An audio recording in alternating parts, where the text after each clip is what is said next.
Chief of the Army Staff, General Bipin Rawat, will be in Sikkim today amidst a standoff between the Indian Army and the People's Liberation Army of China along the Sino-Indian border. He will take stock of the operational situation on ground. There appears to be a tense standoff. He will be interacting with top commanders at formation headquarters and is also likely to be interacting with troops on ground. Top commanders in Army's Eastern Command will be accompanying the Chief of the Army Staff. I want to quickly cut across to Editor Defense Sudhir Ranjan Sen, who joins us for more on this story. Sudhir, there's been an intense standoff. China has accused India of coming into what China claims its territory. Bhutan, on the other hand, has issued a démarche to China. So explain the situation on ground and what the Army Chief is expected to do on this visit. Well, I mean, the Army Chief will be there in Sikkim, but curiously enough, the Indian military or the Indian Army has said that this is a visit that has been planned earlier. And his visit, they have clearly delinked it from the standoff that is continuing. That is understandable because tensions are high and India doesn't want to increase it any further. Mind you, despite several strong statements from Beijing, India hasn't yet come up with any statement. That said, what we do know is the fact that there is a standoff along the India-China border in the Tri-Junction area, where India, China, and Bhutan all share their borders. The standoff has been continuing for a few weeks now, and these kind of standoffs have not been seen in the recent past. And as a direct fallout of the standoff that is there, the Kailash Mansarovar Yatra has been stopped. So yes, things are really spilling over in a way, because earlier when we did see standoffs, it did not affect other relations. Now, in this particular event, it seems to have affected other ties with India and China. Stay with me, Shruti. Let's now get our viewers up to speed with the latest on what's been happening on ground. So, Chief of the Army Staff, General Bipin Rawat, visiting the Sikkim border in the northeast. There is rising tension with China. Beijing stopped the Kailash Mansarovar Yatra through the Nathula route, claiming there are security concerns. China claims the Indian Army forcibly stopped a road construction project in what China claims is its territory. But adding a twist in the tale is Bhutan, which has issued a démarche to China, saying no construction should be carried out on disputed territory. No, Ravedi, I'm telling you again, this is not the way. Please, don't use force. There is tension along the India-China border. Though Indian and Chinese troops have faced off regularly along the line of actual control, this time things escalated to the extent that China stopped the Kailash Mansarovar Yatra through the Nathula route in Sikkim. India has refused to buckle under Chinese pressure or given to Chinese blackmail. China has accused the Indian Army of forcibly stopping a road construction project on what China claims is its sovereign territory. The Chinese Foreign Ministry has been quoted as saying the road was being constructed on Chinese territory. This territory does not belong either to India or Bhutan. The border is settled and has been a part of China since 1890. Meanwhile, in New Delhi, Bhutan issued a démarche to China protesting the road construction on disputed land. एक लिहाज से एक बहुत घटिया level पर वो उतर करके इस तरीके का कदम उन्होंने उठाया है. उस पर इस तरीके का कदम उठाना मेरे ख्याल एक संकेत देता है कि एक बड़ी नासमझी का संकेत देता है. Experts say China is rattled by India's status as a regional superpower. India, US and Japan will carry out the biggest ever joint naval exercises in the Indian Ocean region next month. And the announcement was made by US President Donald Trump.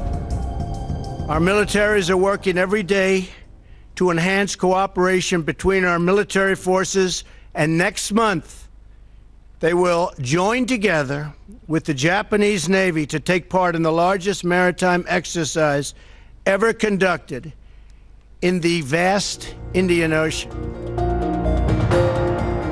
China has tried to bully India even in the past. Even as their heads of state were visiting India, Chinese troops would carry out an incursion into Indian territory. In 2014, when Chinese President Xi Jinping came visiting to Ahmedabad in Gujarat, at the invitation of Prime Minister Narendra Modi, Chinese troops carried out an incursion in Chumar. In 2013, when Chinese Premier Li Keqiang held a summit-level meeting with then Prime Minister Dr. Manmohan Singh, Chinese troops came 19 kilometers inside Depsang. China is once again back to its blackmail tactics, pushing the envelope, seeing how much can India be made to bend. But this time, both India and Bhutan are standing up to Chinese pressure tactics. Bureau Report, India Today. How should India see the Dragon Dare? Why use the Kailash Mansarovar Yatra, a goodwill measure through the Nathula route, to blackmail India? Is China rattled by US, India, Japan friendship and naval exercises? And how should India respond to China's dare? These are questions. I have the most authoritative voices on China joining me on the broadcast. Is China right to stop the Kailash Mansarovar Yatra through the Nathula route? How should India react to China's blackmail tactics? Joining me on the broadcast, Lieutenant General B.S. Jaswal. He's former Army commander. He joins us on the broadcast. With me is Professor S.D. Muni, a distinguished fellow at the Institute of Defence Studies and Analyses. Ambassador Shilkant Sharma joins us on the broadcast. Narendra Taneja represents the BJP. Muhammad Khan represents the Congress voice on the broadcast. India Today's Anant Krishnan joins us live from Beijing. But I want to cut across to General Jaswal first. Usually, General, we would hear Chinese troops came into Indian territory. We would hear of incursion during summit meetings, whether at Chumar or at Depsang, for example. This time, we are hearing a different story from the Chinese side. The Chinese allege that Indian troops have gone across and forcibly stopped road construction on what China claims is its side. Very sketchy details from the Indian side. How do you look at it?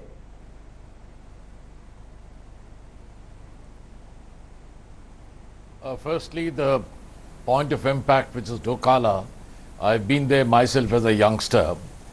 It is very much in Indian territory, and the adjacent area to that, the Dolom Plateau, which is disputed boundary with Bhutan. And Bhutan is rightly issuing a démarche to Chinese for coming into that area. Now, China, what they're doing is they're constructing road all over the insertion points, which I call, if in case tomorrow there are operations.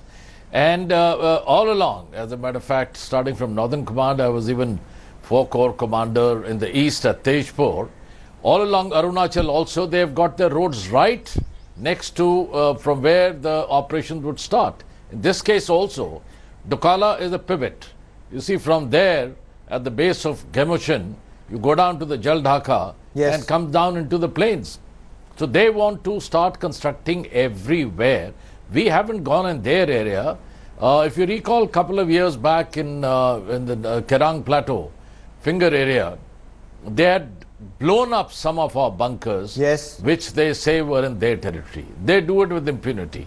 But we have to calibrate our response. You see, the escalatory ladder, you have to see what would be the repercussions, whether this can be resolved diplomatically, or we have to look into military. Military is not an option. And this entire thing which is happening is part of China's strategy called the creeping assertiveness. This is exactly. And the word incursion, I don't think incursion has ever taken place except in some Rongchu and Wangdong incident. These are transgressions which have taken place in Chinese transgressions. And, China area. accuses These India. All transgressions. Chinese accuses China accuses India of the same. But Ambassador Sharma, are these Chinese blackmail tactics that they say either withdraw or the Kailash Mansarovar Yatra will not go through the Nathula route, sir?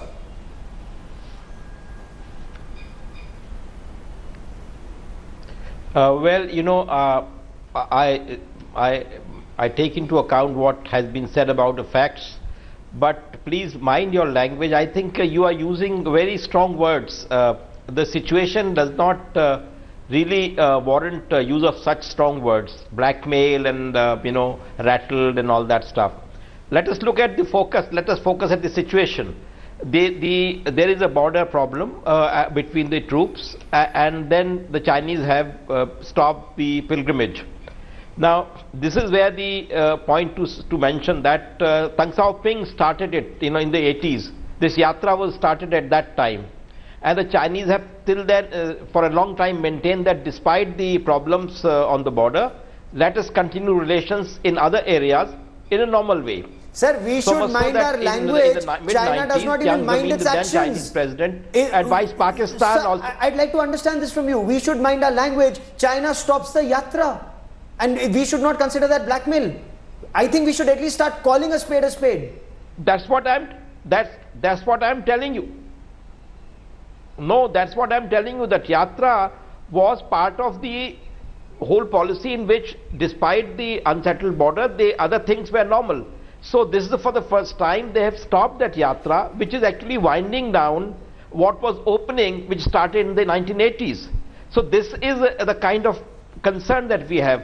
Now China, whatever it has said about stopping the pilgrims is not fair, is blatant, because these pilgrims have nothing to do with the border incursions or transgressions or whatever.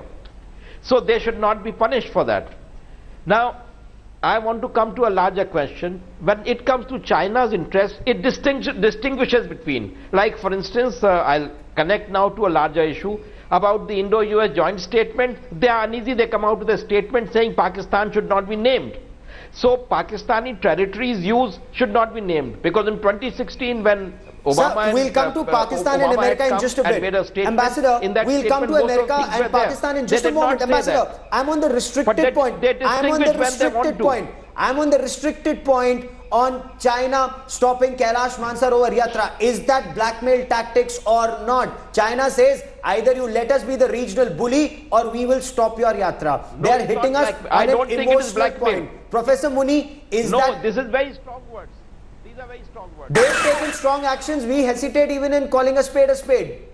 What adds an interesting twist, Professor Muni, to this is that Bhutan has issued a demarche to China saying stop illegal construction in Bhutanese territory. Professor Muni.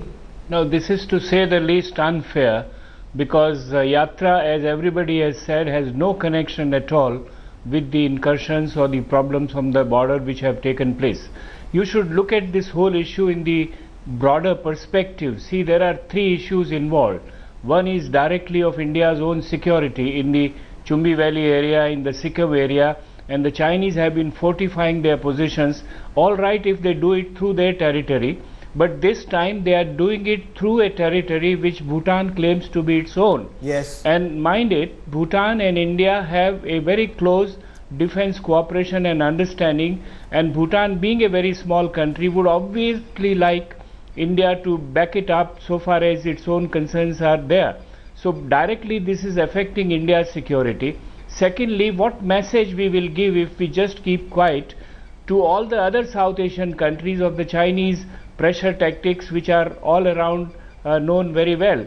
Yes. Even in Southeast Asia, please look at the whole background.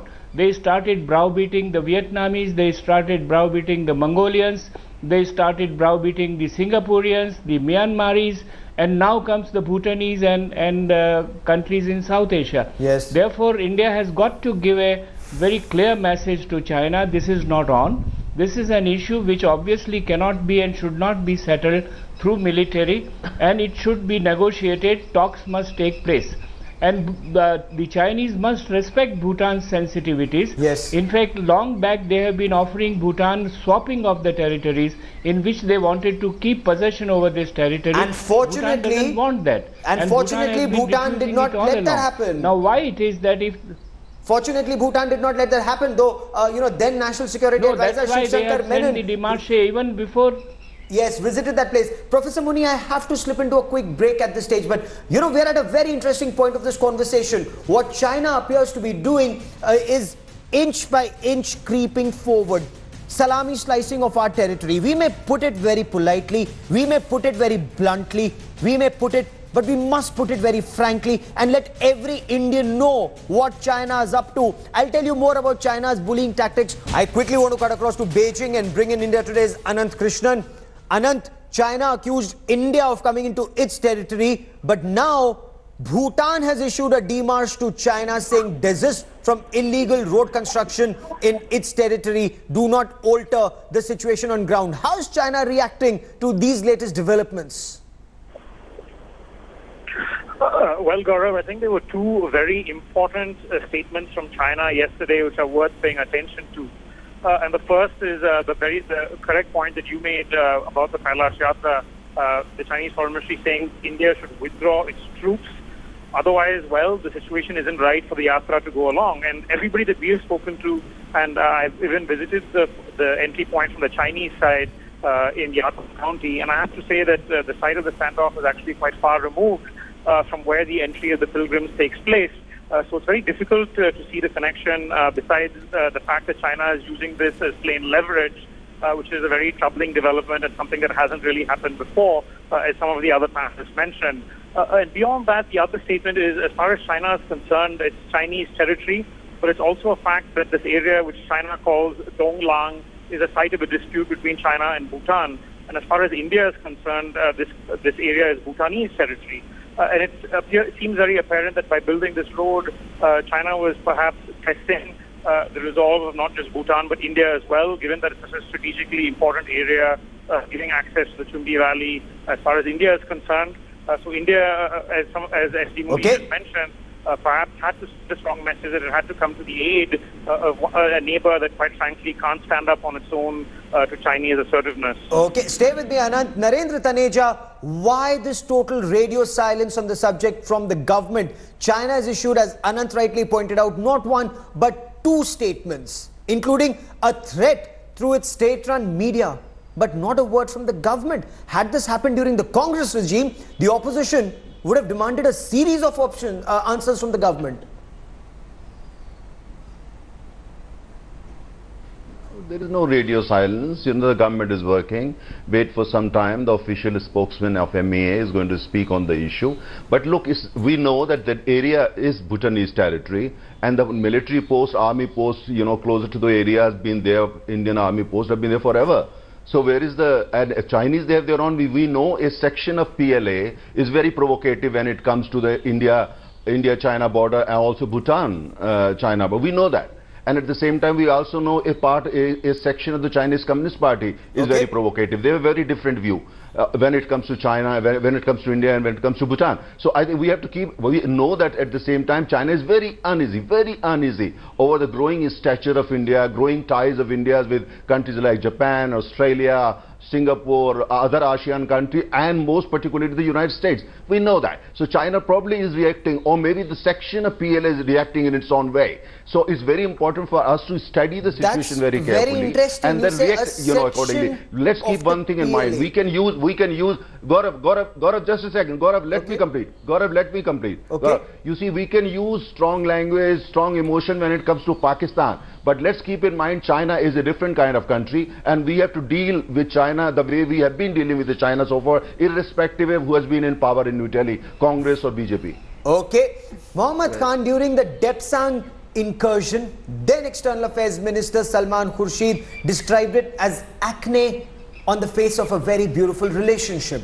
This time, it appears it's the Indian troops who've gone across and stopped the Chinese from illegally building a road that would affect our strategic interests. Right.